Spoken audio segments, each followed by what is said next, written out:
RSA certificates in a TLS 1.3 world.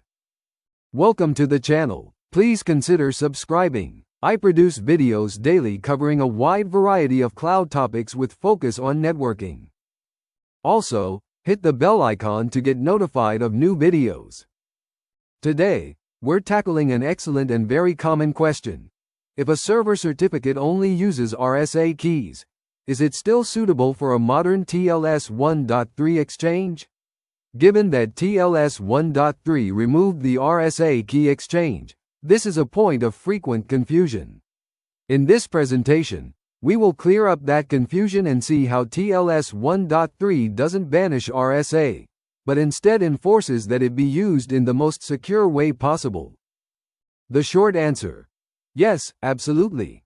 Let's get the main question out of the way immediately. Yes, a server certificate with an RSA key is perfectly suitable for TLS 1.3. The vast majority of certificates on the web today are still RSA based, and they all work seamlessly with TLS 1.3.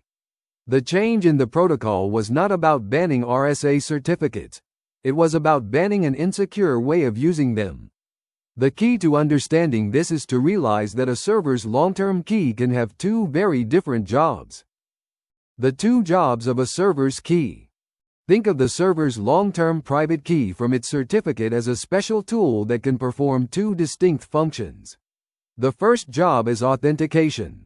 The key can be used to create a digital signature, proving the server's identity. In this role, it acts like a trusted notary's stamp. The second job is key exchange. The key can be used to decrypt a secret sent by the client, thereby establishing the session key. In this role, it acts like a master key to a vault. TLS 1.2 allowed the key to be used for either job, while TLS 1.3 has a much stricter rule. Authentication, the notary. Let's look closer at the first job, authentication. This is accomplished with a digital signature. The server takes some data, like the details of a TLS handshake, and creates a hash of it. It then uses its long-term private key to encrypt that hash. The result is a digital signature. Anyone who has the server's public key can then decrypt this signature and verify that it matches the data. This proves that the data was signed by the true owner of the private key. This is a secure and essential function. Key exchange, the vault. Now, for the second job, key exchange. This is the old, static RSA key exchange method. Here, the client generates a secret, encrypts it with the server's public key, and sends it over. The server then uses its private key to decrypt this message and recover the secret. This approach works, but it has a massive security flaw. It does not provide perfect forward secrecy. For example, if an attacker ever steals the server's private key, they can decrypt all past recorded sessions. Using the key as a vault is risky. How TLS 1.2 handled these jobs. The problem with TLS 1.2 was its flexibility. It allowed a server with an RSA certificate to use its key in two different ways. The client and server could negotiate to use the key for authentication in a modern ECDHE handshake. This was good and provided forward secrecy. Or, they could negotiate to use the key for the key exchange itself, using the static RSA method. This was bad and did not provide forward secrecy. Because both were options on the menu, a server could be misconfigured to use the insecure method. The vulnerability of the vault method. Let's be explicit about why the static RSA key exchange is so dangerous. It creates a single point of failure. An attacker can passively record months of encrypted traffic. At the time, this traffic is useless. But if they ever manage to compromise the server's single long-term private key, they can go back to their recordings and decrypt everything. This record now, decrypt later attack completely undermines long-term privacy. This is the exact vulnerability that TLS 1.3 was designed to eliminate. How TLS 1.3 changed the rules. TLS 1.3 solves this problem with a simple and brilliant rule. It forbids using the server's long-term key for key exchange. The Static RSA Key Exchange has been completely removed from the protocol. This means an RSA key's only permitted job in a TLS 1.3 handshake is authentication.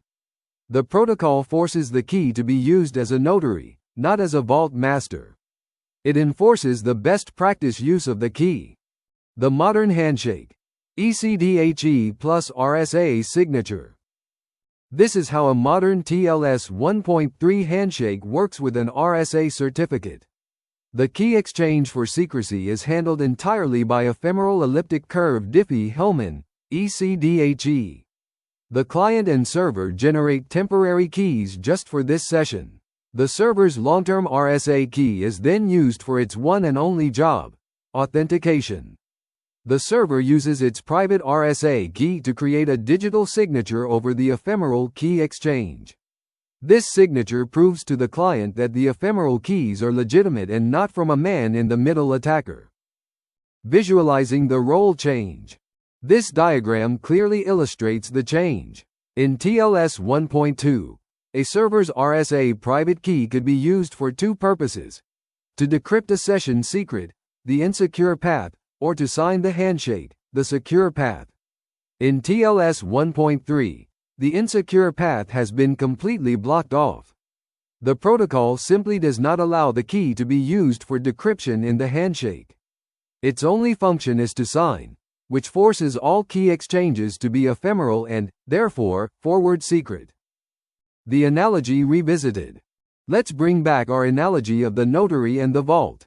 In TLS 1.2, you could use your special key as a notary's stamp to authenticate documents, or you could use it as the master key to a vault where people drop off secrets.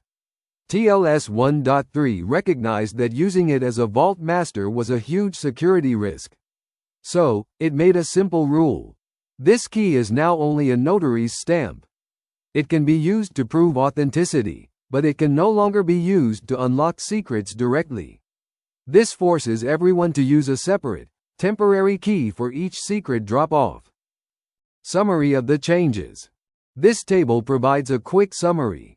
In both TLS 1.2 and 1.3, an RSA certificate is perfectly suitable.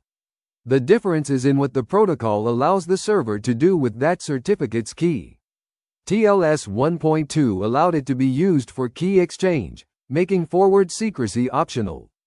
TLS 1.3 forbids this, restricting the RSA key to authentication only, which makes forward secrecy mandatory. The certificate didn't change. The rules of the game did. Conclusion. So, to conclude, an RSA certificate is not only suitable but is extremely common in a TLS 1.3 world. The protocol was intelligently designed to be backward compatible with the existing certificate infrastructure. TLS 1.3 doesn't obsolete your RSA certificate. It obsoletes the insecure ways of using it. By enforcing a strict separation of concerns, ephemeral keys for secrecy, long-term keys for ID, TLS 1.3 makes the internet safer for everyone, regardless of whether the server's certificate is RSA or ECC based. Final thoughts. This distinction is a perfect example of the maturity of modern cryptographic protocol design. It's about building systems that are secure by default, instead of providing a menu of good and bad options and hoping the user chooses correctly. TLS 1.3 simply removes the bad options. This makes the entire ecosystem more robust and resilient against both misconfiguration and future attacks. Your RSA certificate is fine. The protocol just got a whole lot smarter. Thank you for your attendance. Please consider subscribing to the channel.